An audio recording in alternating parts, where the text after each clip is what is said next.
Bom, vamos lá, vamos retomando aqui. Segunda parte do vídeo. A gente tinha parado nesse slide aqui, né? Estrutura.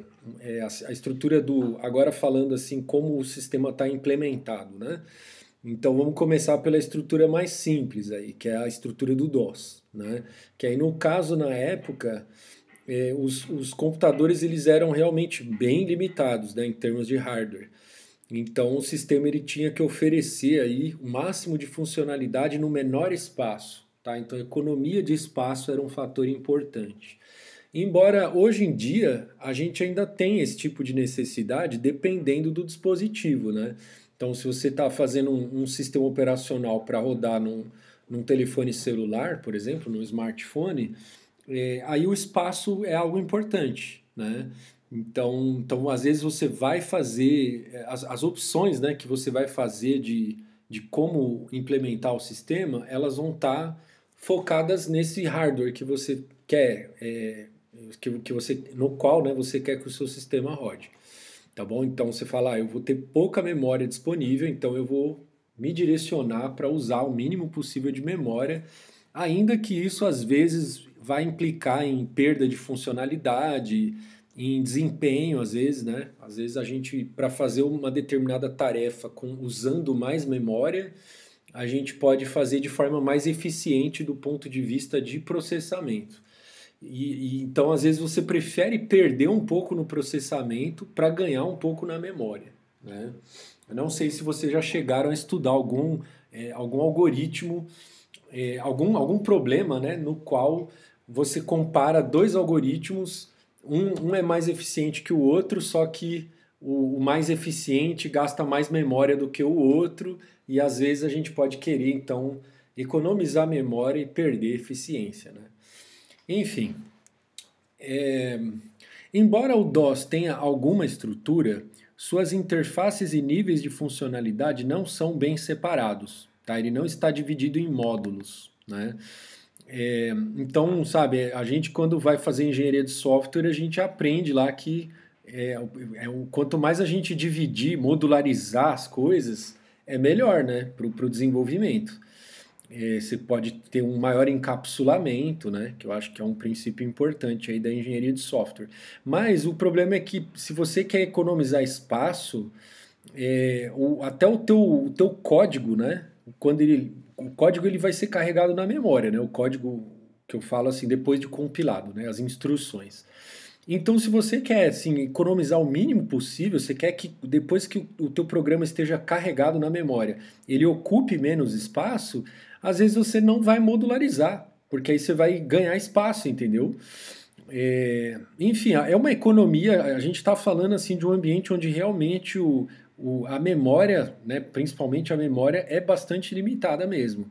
Então, quando a gente está programando, geralmente, em situações normais, a gente nem. Eu mesmo nunca me perguntei, né? Esse meu programa aqui, assim, o código dele vai ocupar muito espaço na memória. E isso eu nunca pensei. Eu até me preocupo com a memória que o meu programa vai alocar, né? Mas não com o tamanho que o meu programa, assim, por causa do tamanho do código dele, né? Ele vai ocupar na memória.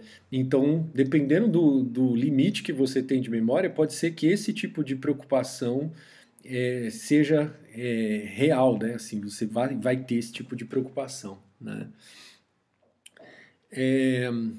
Então, aí aqui então a gente vê que tem poucas camadas aqui o sistema, né?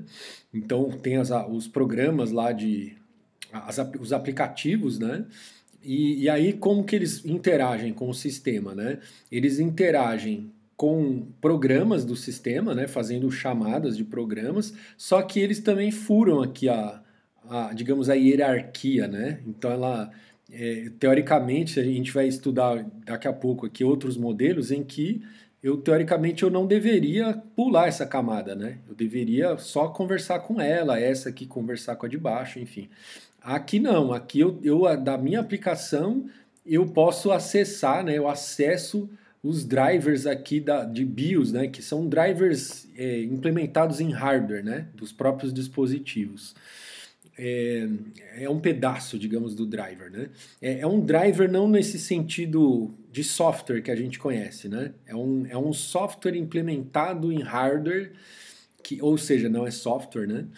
É um programa, né? Desculpa, acho que é o termo correto é esse. É um programa implementado em hardware que é colocado lá no dispositivo, né, no periférico, que é uma forma da gente economizar a CPU. Né? Quanto mais processamento você tiver fora da CPU, você não vai precisar ocupar a CPU. Então, determinadas tarefas, você fala, vou arrastar vou copiar um byte daqui para lá. De repente, isso você não vai precisar da CPU.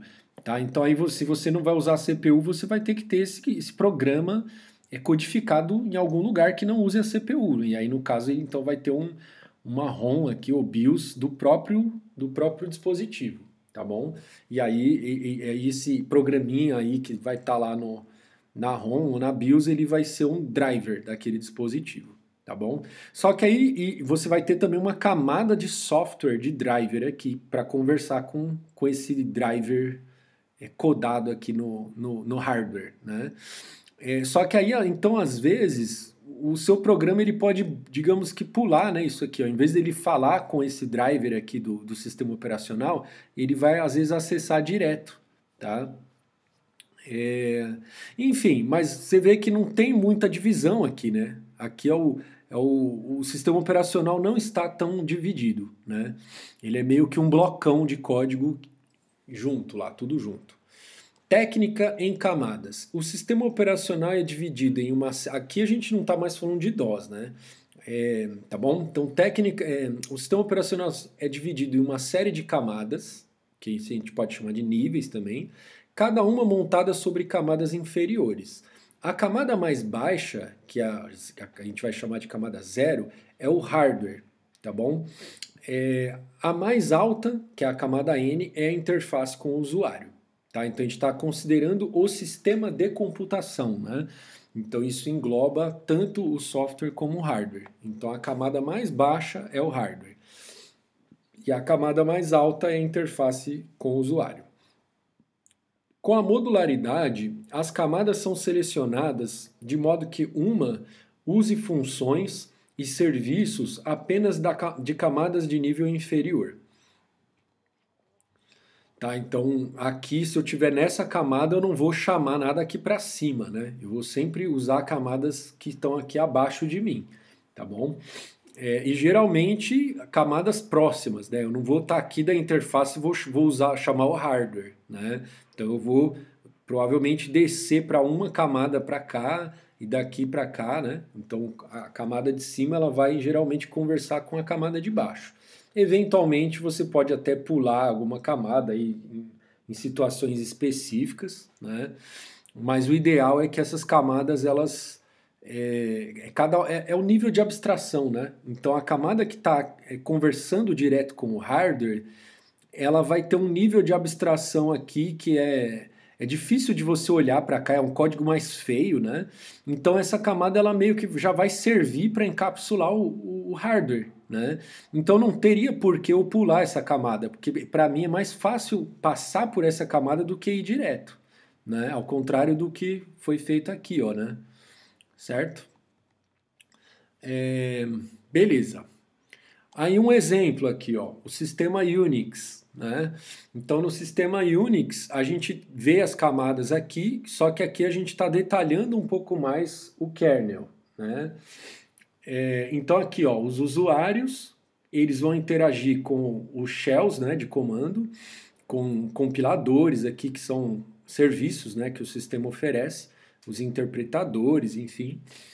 Aí, daqui sim, vai ter interação com o kernel, tá? E aí aqui tudo que o kernel faz, né? Então, controle do sistema de arquivo, escalonamento de CPU, uma infinidade de coisas aqui.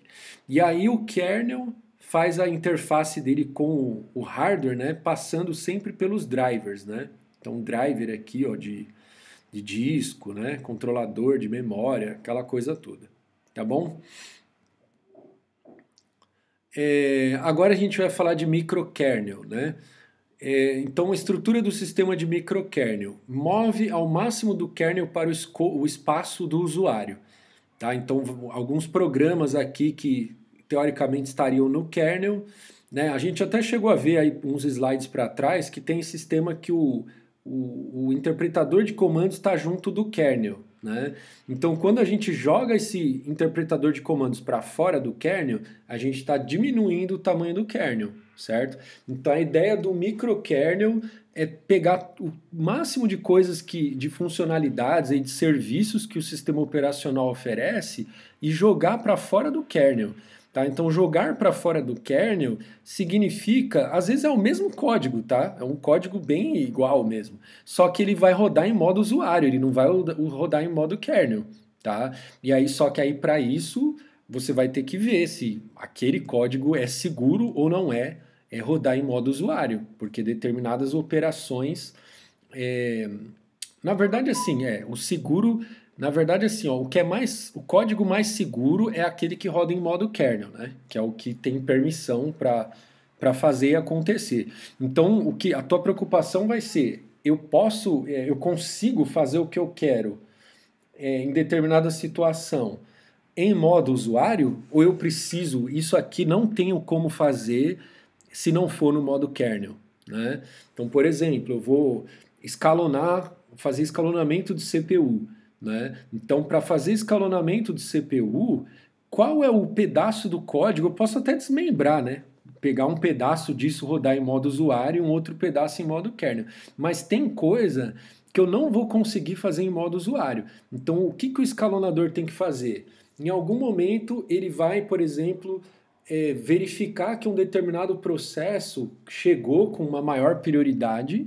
E aí ele vai falar, eu vou tirar o processo que está lá agora na CPU e vou colocar esse outro que chegou com maior prioridade.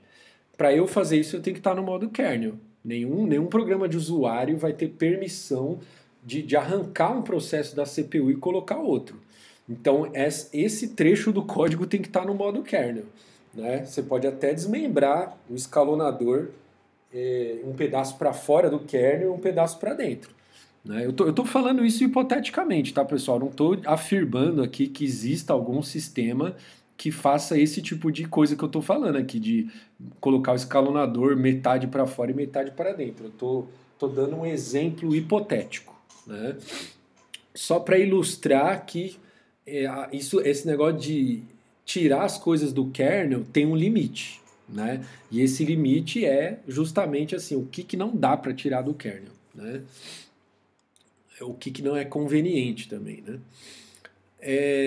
Então, essa ideia, né, de microkernel é a ideia de mover o máximo do kernel para fora, para dentro do escopo do usuário, né? Para fora do escopo do kernel.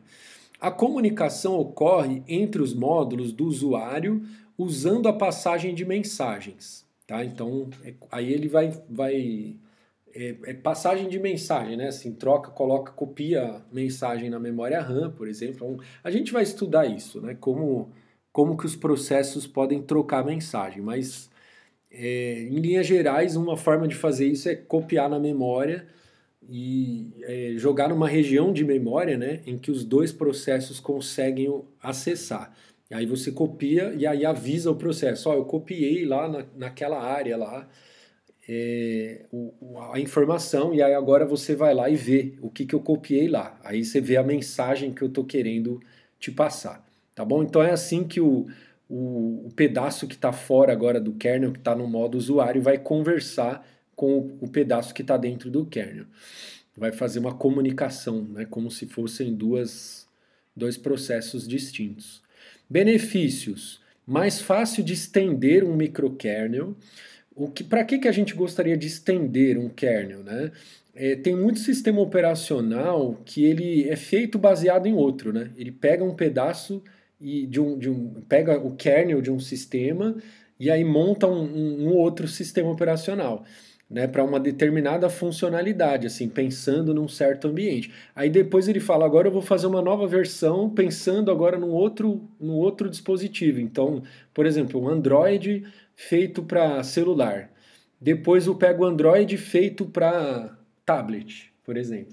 Então, provavelmente não vai ser exatamente o mesmo sistema, só que ele pode ter o mesmo kernel, né?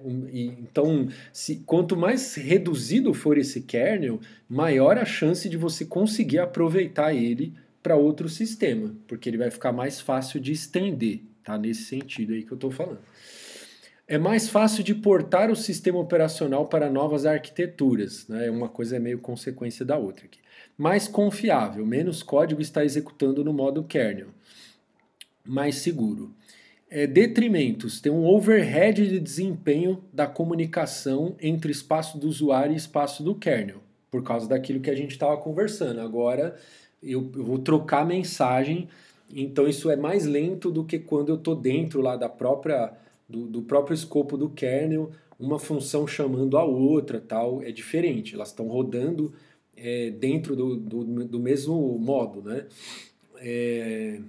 Então eu acabo adicionando vai dar um overhead aí, porque eu acabo adicionando uma complexidade maior na hora de conversar aí o pedaço que está no modo usuário com o pedaço que está no modo kernel. É a desvantagem, né? Estrutura do macOS X. O kernel do macOS X, ele é uma composição de dois sistemas diferentes, tá? De dois kernels, né, de sistemas diferentes.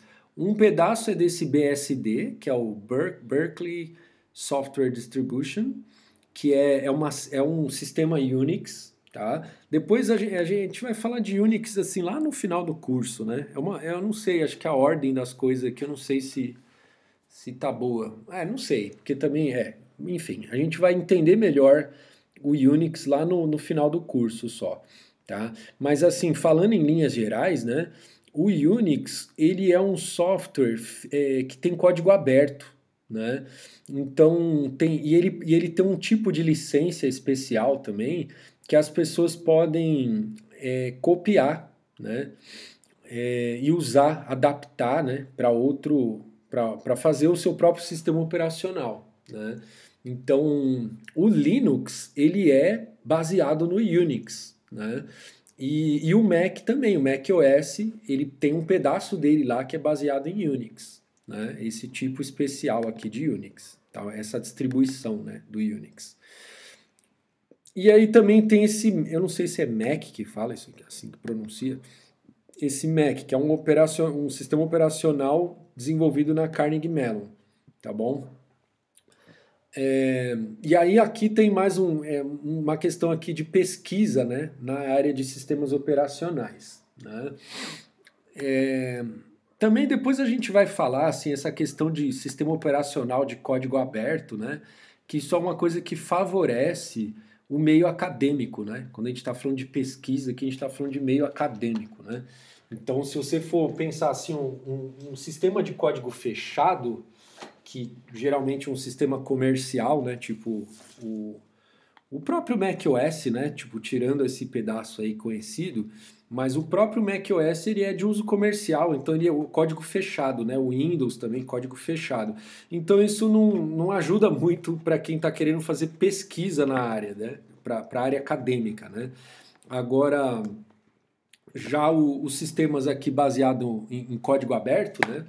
Aí eles já são melhores para quem está fazendo pesquisa nessa área, porque aí a pessoa pode...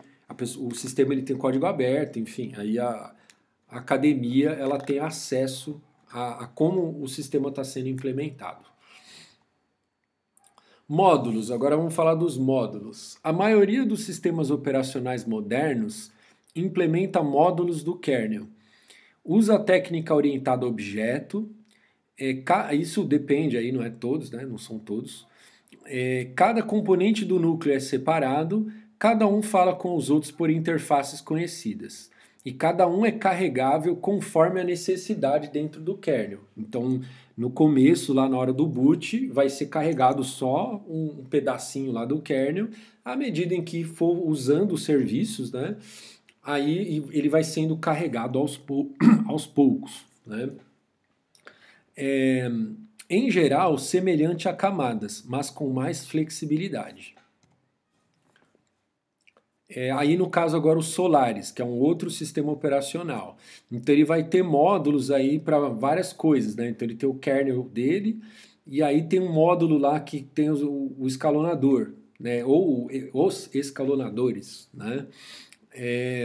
Porque ele pode também alternar, né, entre um escalonador e outro.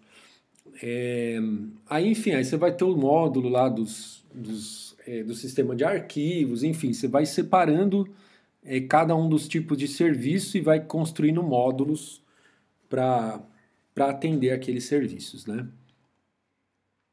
Agora vamos falar de máquina virtual. Uma máquina virtual trata o hardware e o kernel do sistema operacional como se fossem tudo hardware, tá? Uma máquina virtual oferece uma interface idêntica ao hardware básico. A ideia da máquina virtual é para fazer de conta que você está rodando numa certa máquina. É tipo um simulador de um computador, tá? E de um computador completo, com sistema operacional e tudo, tá? Então, por exemplo, né, se você tem um simulador, vamos dar um exemplo primeiro, fora do simulador de computador, né? Um simulador de avião, por exemplo. Então você dentro você pode ter um programa, né, de computador que ele vai simular um avião. Então a hora que você apertar o painel lá vai ser igualzinho um painel de um. Eu estou falando de simulação de software, tá, pessoal? Não estou pensando assim, não imagina aqueles simuladores que você entra na cabine. É um programa de computador. Então imagina que você tem um programa de computador que ele é um simulador de avião. Então ele vai estar desenhado na tua tela aqui, o painel. Aí você vai dizer lá qual é o tipo do avião, né? Então, é um Fokker, é assim, assim, assado, não sei o quê. Aí vai mostrar para você o painel e tal. A hora que você apertar lá o botão para ligar as turbinas, se naquele tipo de avião você esqueceu um procedimento lá que você tinha que fazer antes. E aí você ligou a turbina antes do procedimento. E aquilo no avião de verdade causaria um superaquecimento da turbina, então o software ele vai simular isso. Ele vai falar, ó, superaqueceu a turbina, desliga logo, senão vai explodir a turbina. Ou então desliga automaticamente, né? Sei lá. Então o software ele vai imitar tudo o que acontece na realidade, tá bom? E esse avião, se é um avião computadorizado, ele tem um sistema operacional daquele avião, né? Porque todo computador ele precisa de um sistema operacional. Então, só que você está simulando, então, na verdade, o hardware junto com o software, né? Você está simulando que a turbina que na realidade ela nem existe, né? Você está dizendo que ela esquentou. E aí, na realidade, o sistema operacional do avião ia desligar a turbina automaticamente. Então, esse seu simulador ele vai fazer tudo isso. Ele está simulando o hardware e está simulando o software, né? Então, a ideia da máquina virtual é essa. É você falar, então eu quero fazer de conta que eu estou rodando o meu programa num celular Samsung, agora eu estou fazendo merchan aqui, né? Samsung modelo Galaxy J2, acho que esse que é o meu, né? Dos mais antiguinhos aqui. Galaxy J2 tal, rodando o Android versão tal. Aí essa máquina virtual ela vai simular tudo exatamente como aconteceria nesse celular, com as mesmas limitações de memória, ela vai simular o tempo de execução, então ela não vai executar mais rápido porque o teu processador é mais rápido. Ela vai executar no tempo que demoraria lá no teu celular. Ela vai fazer de conta que ela é o teu celular, tá bom? Ela não vai ter a mesma memória, ela não vai usar toda a memória do teu computador, ela vai usar só a memória que caberia lá no teu celular, né? Então, o sistema operacional ele cria a ilusão de múltiplos processos, cada um. Ah, tá. Agora que a gente está falando. Desculpa, eu pensei que a gente ainda estava falando de como é a máquina virtual, né? Aqui, ó, então, a última frase é que ela vai dizer que o sistema operacional ele pode carregar várias máquinas virtuais ao mesmo tempo, tá bom? Então, ele cria a ilusão de múltiplos processos, cada um executando em seu próprio processador com sua própria máquina virtual. Então, num processo, ele está simulando esse Android que eu falei.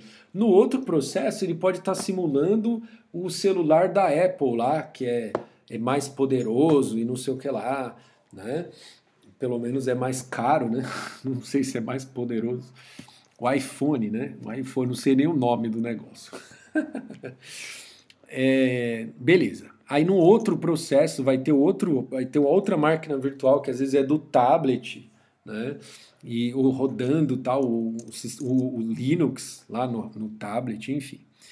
Isso não importa qual é o teu sistema operacional aqui, qual é o teu hardware de fato, né? Real, e qual é o teu sistema operacional real, tá bom? A máquina virtual ela vai criar essa ilusão de que você tem um hardware e um sistema operacional daquele que você quer lá, tá bom? Os recursos do computador físico são compartilhados para criar as máquinas virtuais. Aí é claro que você vai ter que simular alguma coisa que digamos, é inferior ao que você tem na realidade, né? Você não tem como no teu celular você simular que você tem um supercomputador, né? O contrário sim, mas né? Então você simula algo que é inferior ao que você tem na realidade, né? O escalonamento de CPU pode parecer que os usuários têm seu próprio processador. E isso assim, né, pessoal? Até um aluno me fez essa pergunta, né? Que é assim, se você tiver uma única CPU, porque você pode ter um computador com vários núcleos, né? Então, hoje em dia, acho que a maioria dos computadores tem vários núcleos, né? Então, vamos supor, você tem um computador que tem um processador lá com 8 núcleos, né? Então, se ele tem 8 núcleos, ele consegue executar até 8 tarefas em paralelo, tá? Então, ele está ao mesmo tempo executando em paralelo, tá? É a mesma coisa que, sei lá, você está no banco, e aí você tem 8 caixas funcionando. Então você consegue atender 8 clientes ao mesmo tempo, tá bom? Agora, você pode ter um único núcleo e você quer atender, entre aspas, esses 8 clientes ao mesmo tempo, tá? Dá para fazer isso? Dá, né? Só que esse ao mesmo tempo, como que vai funcionar ao mesmo tempo? Você vai ter que ser aí teria que ser um super funcionário, tá? Um funcionário rápido, ágil, tá? Um funcionário poderia, eu estou dando exemplo com 2 clientes, mas no exemplo do banco, o funcionário poderia tentar atender 2 clientes ao mesmo tempo. Então vamos supor, o funcionário vem e chama os 2 clientes ao mesmo tempo. Ó, vem vocês dois aqui, beleza. Aí ele chega para o primeiro cliente e ele fala, e aí, o que você quer fazer? Ah, eu quero pagar uma conta. Aí ele vira pro outro e fala, e você, o que você quer fazer? Ah, eu também quero pagar uma conta. Ah, tá bom. Então, aí ele já atendeu os dois, ó. Só que ele está dividindo a atenção dele, ó. Ele conversou com um, aí ele largou um, foi conversar com o outro. Aí ele largou o outro, aí ele vai falar pro cara agora, então me dá a tua conta aí, que você quer pagar. Aí ele vai pegar, vai passar o código de barras e vai falar pro cara, vamos supor que esse cara, ele é ágil, né? Aí ele vai falar pro cara, ó, então, passei aqui e tal, você tem que me dar aí, então, que a tua conta é R$ 150. Aí ele já vira pro outro e fala, ó, me dá aqui, enquanto o cara tá procurando no bolso dele lá o dinheiro, ou então tá indo na carteira pegar o cartão que ele vai usar para pagar, ele vai pro outro e fala, ó, então, me dá a tua conta aí.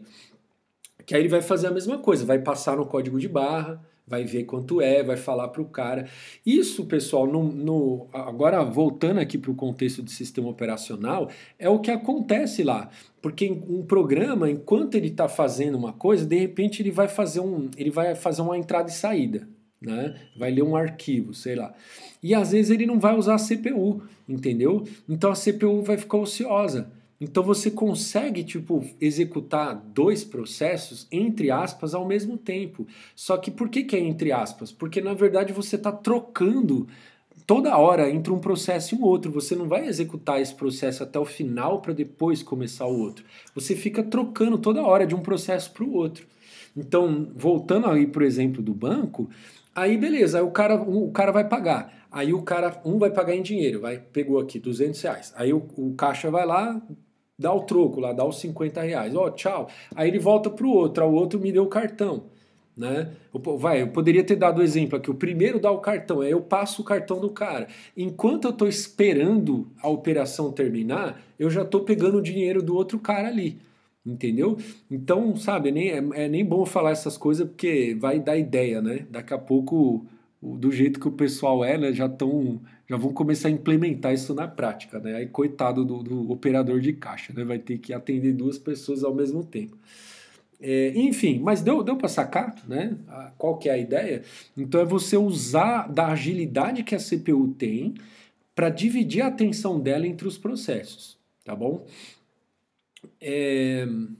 Aí aqui, o spooling e um sistema de arquivos podem oferecer leitores de cartão virtual e impressoras de linha virtuais. Então, você vai fazer de conta que você tem uma impressora de linha. É tudo, você vai simular o ambiente todo, então, não é só o computador no sentido, né, de memória, processador, essas coisas. Você vai simular tudo. Você pode simular que você tem um pendrive, uma impressora, né? Agora só de curiosidade, né? O spooling, né? Que diabo é isso, né? Permite aos programas entregar o trabalho a ser feito pelo periférico e em seguida avançar para outras tarefas, tá bom? Então é um esquema que você vai delegar lá você fala, eu vou acessar HD, aí eu preciso é, copiar lá os dados, vou fazer uma cópia de um arquivo, né? Aí eu vou ter que pegar bloco por bloco, copiar, não sei o quê. No spooling, você vai jogar essa tarefa, aí depende do hardware que você tem, né? Então, dependendo se você tiver suporte de hardware para fazer isso, né? Então, lá no controlador do disco, ele vai ter um mecanismo que faz essa cópia sem você precisar ocupar a CPU, tá bom? Beleza. Então tudo você pode. Aí tem que ver assim, o que você quer simular e o que você quer fazer de verdade, né? Então quando você mandar imprimir, você vai imprimir de verdade, né? Então você está fazendo lá tá rodando várias máquinas virtuais no teu computador. E aí você quer acessar um arquivo, mas esse arquivo de fato ele tá na tua HD mesmo, né? Não, deixa pra lá, vai. Eu acho que tô gastando tempo demais aqui. Deixa pra lá. Acho que vocês entenderam qual o conceito aqui de máquina virtual e entenderam o que é spooling, né? Beleza. É, tá bom. Aí aqui só tem um desenho, né? Ó. Então aqui num sistema convencional, como que as coisas acontecem, né? Então os processos estão aqui, eles estão conversando com o kernel e o kernel conversando com o hardware, né? Agora, num sistema que tem máquina virtual, como que ele é feito? Esse kernel aqui, ó, ele é um kernel que ele vai rodar sobre uma máquina virtual, né? Então, uma simulação desse kernel, né? Então, o processo ele está rodando dentro desse kernel dessa máquina virtual, né?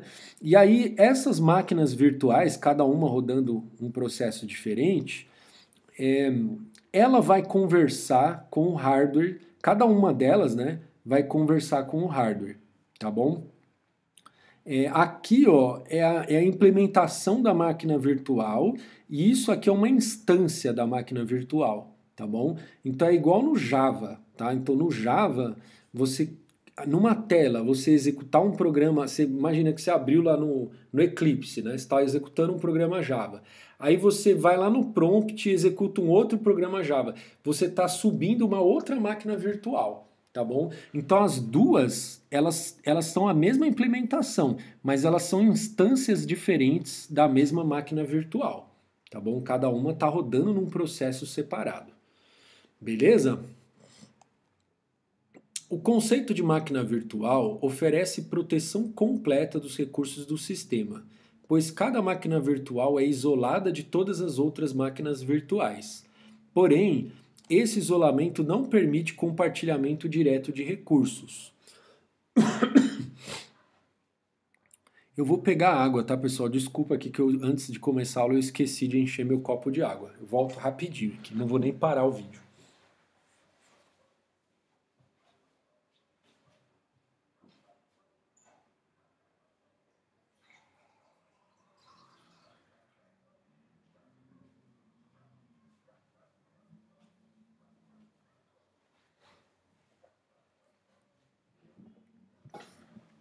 voltando então.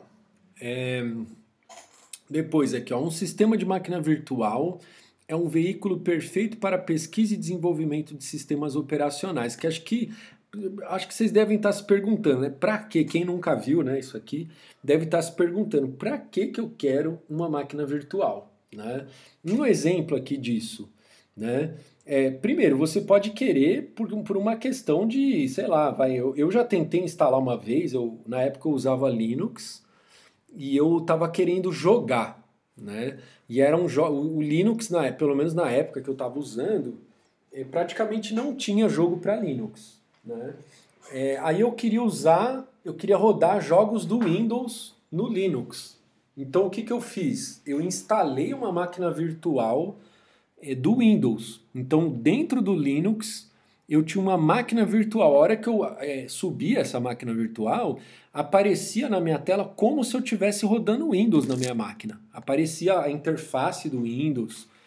Teoricamente, ele deveria simular tudo, tá? Então, se é uma situação de dar um erro, daria um erro também, entendeu? E aí você instala programas naquela máquina virtual, né? Então, aí eu queria jogar, então eu tinha que instalar o jogo na máquina virtual, né? Só que a máquina virtual, ela não, assim, né? Na teoria, ela deveria fazer tudo, simular tudo igualzinho, mas na prática, nem sempre é o que acontece. Então, nesse caso específico aí que eu estou falando, eu não fui bem sucedido, né? O jogo que eu tentei instalar, até eu consegui instalar lá, mas o negócio não era muito bom, não era não era 100%. Então, enfim. Então, uma finalidade, né? Para que você vai rodar para que você precisa de máquina virtual? Uma delas é essa que eu expliquei. Outra necessidade, você está desenvolvendo um sistema operacional. Então imagina, quando você está desenvolvendo um programa, o que você faz? Você testa esse programa, né? Você faz uma modificação, testa, faz outra modificação, testa. Agora, e para fazer isso com um sistema operacional, né? Você vai ter que formatar, vai ter que instalar, não sei o que, só para testar o negócio, entendeu? Então você pode tipo ir rodando esse sistema que você está desenvolvendo numa máquina virtual, entendeu? Aí você vai testando, até chegar no momento que você fala, eu tenho uma versão aqui que eu quero realmente, agora eu quero testar de verdade, né? Eu quero instalar esse sistema na máquina. Entendeu? Então é a mesma coisa, indo para o exemplo do piloto lá do avião, né? É a mesma coisa, você fala, eu vou levar esse aluno para fazer uma aula lá no avião, sendo que o cara nem conhece o painel do avião direito. Vamos rodar uma máquina, né? Vamos rodar num simulador primeiro, né? E aí você pode dizer que é uma máquina virtual também, né? Porque você está simulando o hardware e o software do avião, né? E vamos rodar então nessa máquina virtual para esse cara treinar. Quando ele tiver bom, a gente vai com ele lá para o avião de verdade, né? Então uma finalidade é essa também, tá? Você rodar o teu sistema operacional que você está desenvolvendo. O conceito de máquina virtual é difícil de implementar devido ao esforço exigido para fornecer uma duplicata exata da máquina básica. Foi o que eu falei também no meu relato pessoal aí, né? Que não estava 100%, né? Então não é tão simples assim. Arquitetura VMware. Aliás, acho que era esse VMware aí que eu usava lá, que eu usei, né? Então, ó, nesse caso, ela é para Linux, né? Então, o sistema operacional aqui de verdade, vamos dizer, é o Linux, né? E aí, esse VMware é uma máquina virtual e aí ela vai simular Windows XP, Windows NT, FreeBSD, né? Então, são sistemas operacionais diferentes que eu posso simular em cima do Linux, tá bom? E aí você vai configurar tudo aqui, ó, qual é a CPU, né? Porque aqui a gente está falando de software, aqui tem um hardware também, né? Você vai falar, eu quero rodar o Windows XP com tal processador, com tal memória, e você vai simular tudo isso aqui, tá bom? Agora vamos falar de Java. Estamos acabando a aula já, né? Ainda bem. Opa. O que é o Java? Eu nem sei, tá? Para ser sincero, eu nem sei se isso tem tanto a ver assim com a nossa disciplina, mas vamos lá. Mas essa disciplina, a gente vai ver alguns códigos em Java, né? E o Java, ele, por coincidência, tá? Porque na verdade a escolha da linguagem aqui é totalmente secundária, tá? Poderia ser o mesmo livro aí, conceitos e sistemas operacionais com C, tá? Aliás, deve até, imagino que tenha, tá? Nem sei dizer se tem ou não tem. Esse mesmo livro, né, em outras linguagens de programação. Mas assim, por coincidência, né, já que a gente está falando de máquina virtual, o Java ele funciona com máquina virtual, né? Então, o que, que é o Java? Tá? O Java ele é uma especificação de linguagem de programação, né? Ele é uma API e ele é uma especificação de máquina virtual, tá bom? Então, quando a gente... a empresa que detém o Java hoje em dia, eu acho que é a Oracle, né? Hoje em dia é a Oracle.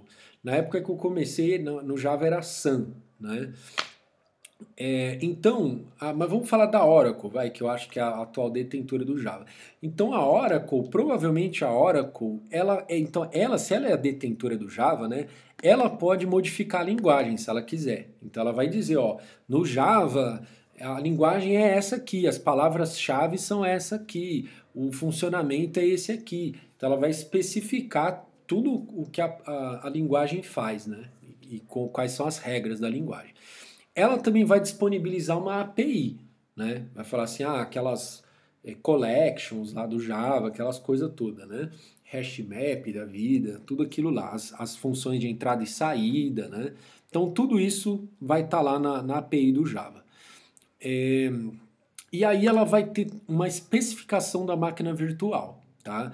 Ela, obviamente assim, no caso da Oracle, ela também vai implementar uma máquina virtual, tá? Mas ela não deve se restringir, eu falo não deve assim, porque agora o Java é dela, né? Ela faz o que ela quiser. Se ela quiser tirar isso aqui, esse esquema, ela pode tirar, mas assim, da forma como o Java funciona hoje em dia, é, a Oracle ela não vai simplesmente implementar uma máquina virtual, ela tem que também especificar a máquina virtual.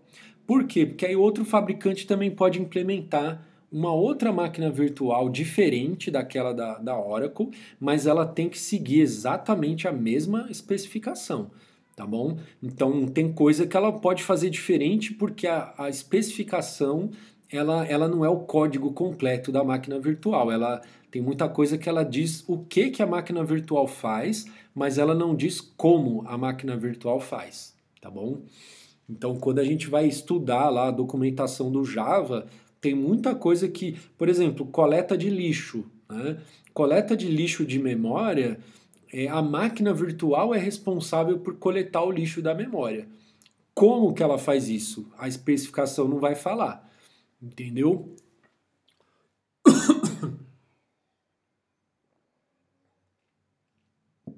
Aí como que funciona, né?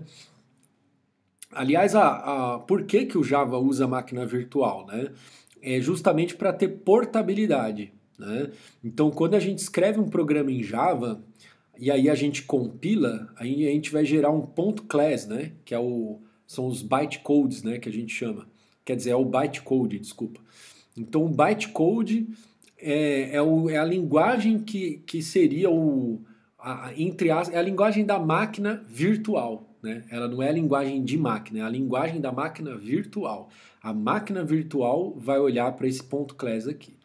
Então, aí na hora de rodar o programa, o class loader ele vai carregar, né? Como o nome já diz, ele vai carregar o arquivo lá da classe, né? E aí, ou seja, o bytecode, né? E aí, à medida em que você for executar as coisas lá, aí vai ter um interpretador dentro da máquina virtual, que ela vai pegar esse código, esse bytecode, e vai traduzir para a linguagem de máquina aonde ele está instalada, né? Então, se você tem um Windows, você vai precisar baixar a máquina virtual Java para Windows, né? Que aí quando ela for ler um programa em Java que vai estar no bytecode padrão do Java, né, que é o mesmo para todos os ambientes, aí ela vai traduzir aquele bytecode, aquela instrução, para a máquina que você está e para o sistema operacional que você está. Então ela vai traduzir para o Windows, né? Na verdade, o que importa aqui é o sistema operacional, né? Não é a máquina, né? Que aí a máquina virtual conversa com o sistema operacional e o sistema operacional conversa com o hardware, né? Então aí a máquina virtual feita especificamente para o Windows, ela vai traduzir as instruções que estão na linguagem padrão do Java, né? No bytecode padrão do Java, para chamadas de sistema do Windows. E a mesma coisa quando for Linux. Então, para você rodar um programa Java no ambiente Windows e Linux, você só vai precisar compilar o programa uma vez. Você compilou o programa, gerou o ponto .class, aquele mesmo ponto .class vai funcionar no Windows e no Linux. Que já não é assim, por exemplo, com linguagem C, né? Com linguagem C, você vai compilar para Windows, para a versão lá que você quer do Windows. Depois, se você quer para Linux também, você vai compilar para a versão do Linux.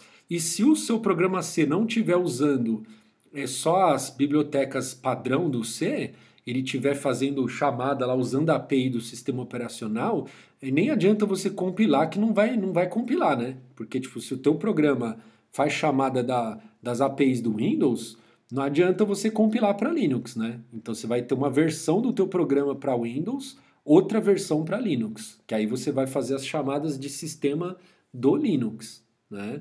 Em algumas situações você vai precisar fazer isso, tá bom? Agora no Java não, você vai ter um programa Java só, compilou ele, o ponto .class, e aí ele vai rodar em qualquer sistema operacional. A única coisa que você vai ter que se preocupar é instalar a máquina virtual apropriada para cada sistema. Então, no teu computador Windows, você vai instalar a máquina virtual para Windows. No teu computador que tem o Linux, você vai instalar a máquina virtual do Linux. Beleza? Tá bom, é o desenho aqui já falando da portabilidade, né? Aí, também na hora que você baixa lá o Java, você pode baixar só o ambiente de execução, né, que é o Runtime Environment, que ele só cuida dessa parte aqui do carregar as classes e rodar, ou então você pode rodar, desculpa, você pode baixar também o ambiente de desenvolvimento, que é o kit completo lá, que é o JDK, né? O JDK, ele vem com o compilador Java, tá bom? Então você só vai precisar disso se você for desenvolvedor, né? Sistemas operacionais Java. Aí então a gente está falando agora de sistemas operacionais implementados em Java, tá? Então o sistema operacional ele pode estar dividido, né, em vários domínios. E aí, em todos os domínios, exceto esse domínio 0 aqui, que é onde está o kernel desse sistema, que é um microkernel, né? Então, e nos outros domínios, ele é um código 100% Java, tá? Então, é um sistema que trabalha com essa ideia de microkernel. O microkernel não é feito em Java, tá? Porque para você rodar Java, você tem que ter uma máquina, tem que ter um sistema operacional feito em outra linguagem por baixo, tá? Não dá para rodar Java sem você colocar alguma coisa que converse com o hardware, né? Então você precisa de um sistema operacional por baixo da máquina virtual do Java. Então tem esse microkernel, tá? Que não é feito em Java. E aí todo o resto aí das funcionalidades dos serviços do sistema operacional que a gente viu aí, que são vários, né? Eles estão implementados em Java, tá bom? O Java, pessoal, ele não é uma linguagem rápida, tá? Então, em geral, um programa Java, até porque ele precisa ser interpretado, né? Ele vai pegar uma instrução que está em bytecode para interpretar, para depois ir para a instrução de máquina lá, né? Então, isso dá um overhead. Então, no geral, o Java não é uma linguagem rápida, tá bom? O ambiente Java ele é todo gerenciado, tá? Então, por exemplo, quando você faz um acesso dentro de um vetor lá no teu código, né? Você acessa a posição 10 de um vetor. Numa linguagem normal, digamos que não é interpretada igual o Java, que não tem esse ambiente controlado que o Java tem, você vai tentar fazer o acesso e isso vai gerar um erro lá no ambiente, né? Então o sistema operacional vai falar, opa, o teu programa tentou acessar uma região inválida da memória. Então isso vai gerar um erro lá, uma trap lá, né, no sistema operacional. Agora no Java não é assim. No Java a própria máquina virtual ela já vai bloquear, ela vai falar, opa, ela vai lançar aquela exceção lá, Array Index Out of Bounds Exception. Né? Então ela acaba, o sistema é mais seguro, porque o ambiente do Java ele é mais controlado, tá bom? Então gerenciamento de memória, tipo, se você faz um programa, né? Tem uma função lá que você aloca a memória, você faz malloc lá no C. E aí você esquece de fazer o free, né, que é um erro comum de programação. A gente faz um malloc e às vezes é uma memória que a gente não vai usar mais, né? E aí a gente esquece de fazer o free, né? No caso do Java, o Java ele detecta quando você tem uma região de memória em que o teu programa nem vai acessar mais, o teu programa não tem mais acesso a ela, né? Não tem mais nenhuma referência para aquela região. Se não tem referência para aquela região, o teu programa não vai mais chegar ali. Então aquela memória é lixo de memória, ela pode ser eliminada. Então a máquina virtual ela conhece isso, então ela vai lá e libera a memória. Então o teu programa em Java, às vezes ele pode ser mais eficiente do que um outro que está em C, por exemplo, não porque o Java é mais rápido, mas porque às vezes o cara que está programando em C, ele está deixando ele está errando na programação, vamos dizer assim. Ele está alocando memória, esquecendo de liberar, né? Então aí o Java, às vezes, ele pode ser melhor por causa disso, né? Mas se for um programa muito bem feito, muito bem otimizado em C, ele vai ser mais rápido do que um programa em Java, tá bom? O Java, uma outra vantagem que o Java tem também é o JIT, né, que é o Just in Time, que é um jeito lá que ele otimiza o código durante a execução. Então, a própria máquina virtual ela percebe que determinado código está sendo usado tal com muita frequência e que aquilo pode ser otimizado, porque aí tem uns detalhes de baixo nível que geralmente a gente não conhece, né? Eu, pelo menos, não conheço, né? Tipo, não, enfim. Por exemplo, né, no caso do programa em C, né? No caso do programa em C, o programador ele tem um controle de qual variável do programa dele, se ele quiser, né, alocar a variável direto num registrador do processador, ele consegue. E aí, dependendo da situação, a gente viu lá na primeira aula a diferença que é de tempo de você acessar uma variável que está num registrador e de uma variável que está lá na memória RAM. É uma baita diferença. Então, dependendo do contexto em que você está ali, jogar uma variável da memória RAM para dentro de um registrador vai dar um ganho de, sei lá, de 10% de desempenho no teu programa. E é uma coisa que, você tem que ser um baita de um programador para você saber, entendeu? Então, esse JIT aí, que é o Just in Time do Java, ele vai, sacando essas coisas em tempo de execução, né? E ele vai melhorando o desempenho do código pelas sacadas que ele vai tendo ali. Sacada que ele vai tendo assim, né? Acho que vocês entenderam, é uma metáfora, né? Certo?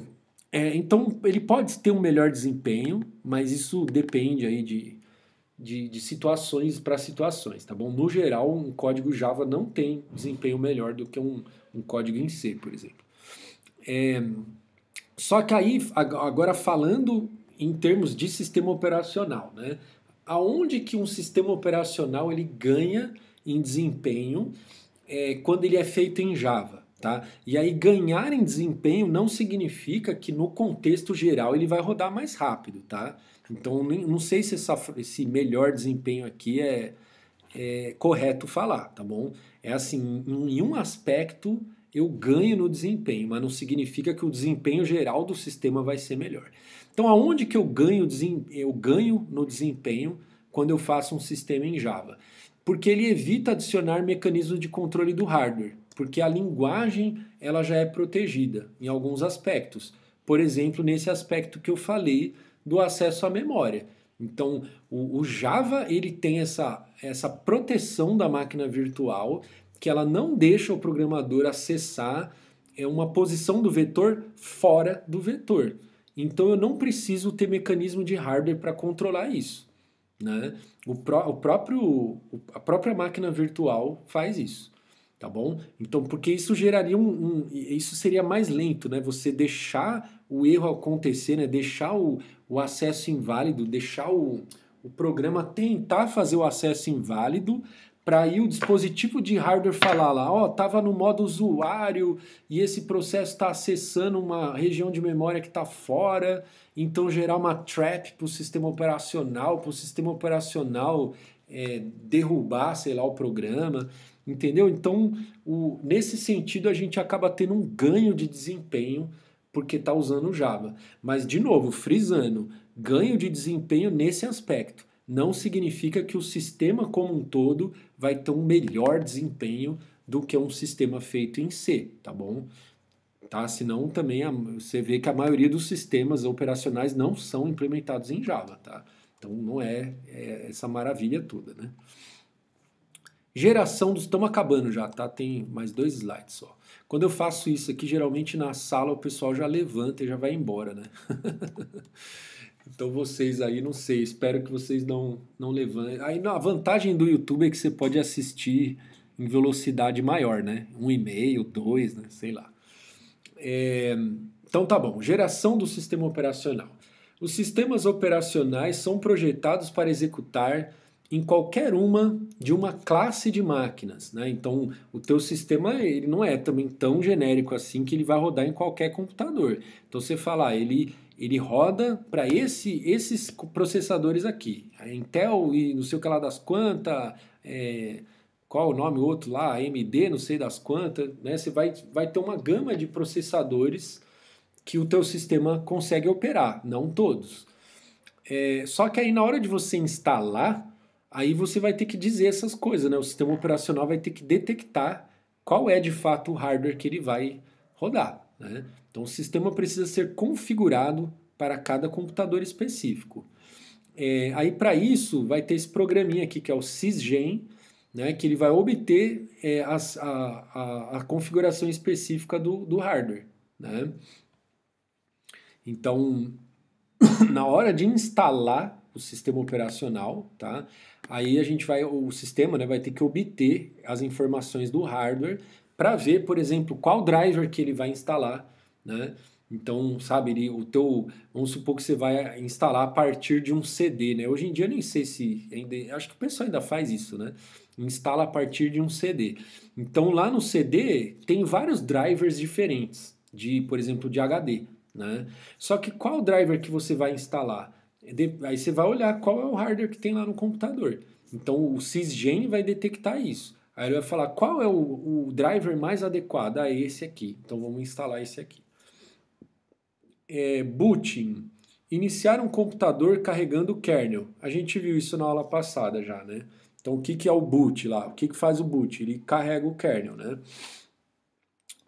Aí, onde isso começa, né? Começa no Bootstrap, que é um programa, só que não é um programa normal, né? Ele é um programa codado no hardware, né? Então, código armazenado na ROM, né? Aí o que esse programa faz? Ele vai localizar o kernel e carregar na memória.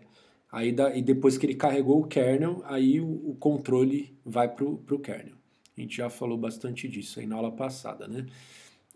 Ainda falando do boot do sistema. O sistema operacional precisa estar disponível ao hardware para que o hardware possa iniciá-lo.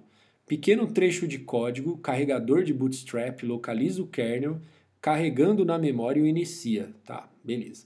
Às vezes um processo em 2 etapas, onde o bloco de boot no local fixo carrega o carregador de Bootstrap. Quando o sistema é inicializado, a execução começa em um local fixo da memória. Firmware usado para manter o código inicial de boot.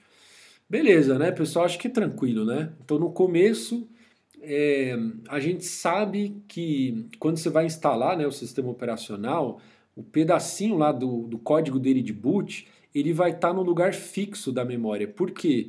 Porque o Bootstrap, o que ele vai fazer? Ele vai procurar naquele lugar fixo, né? Então ele vai carregar o teu kernel partindo daquele lugar fixo da memória. Aí, então o teu código vai estar ali. Aí dali em diante, o próprio kernel vai se encarregando de carregar as outras coisas que ele precisar. Beleza, pessoal? Então tá bom. Boa semana aí para todo mundo. Até a aula que vem. Tá bom? Essas aulas iniciais, só assim fazendo um comentário, né? Essas aulas iniciais, elas ainda são meio, sabe? A gente vai vendo as coisas assim muito por cima, né? São coisas que a gente não vai, não tem tanta, digamos, lógica, né? Lógica assim no sentido de ver algoritmo, coisas assim. À medida em que a disciplina for avançando, né, aí a gente vai entrando numas coisas que eu acho que são mais empolgantes, eu diria, que tem uma lógica mais sofisticada e que aí a gente vai ter que ver alguns algoritmos, né, vai ter que ver alguns mecanismos. Então, a matéria vai ficando mais empolgante aí, eu diria. Tá bom, pessoal? Então, boa semana para todo mundo. Tchau, tchau.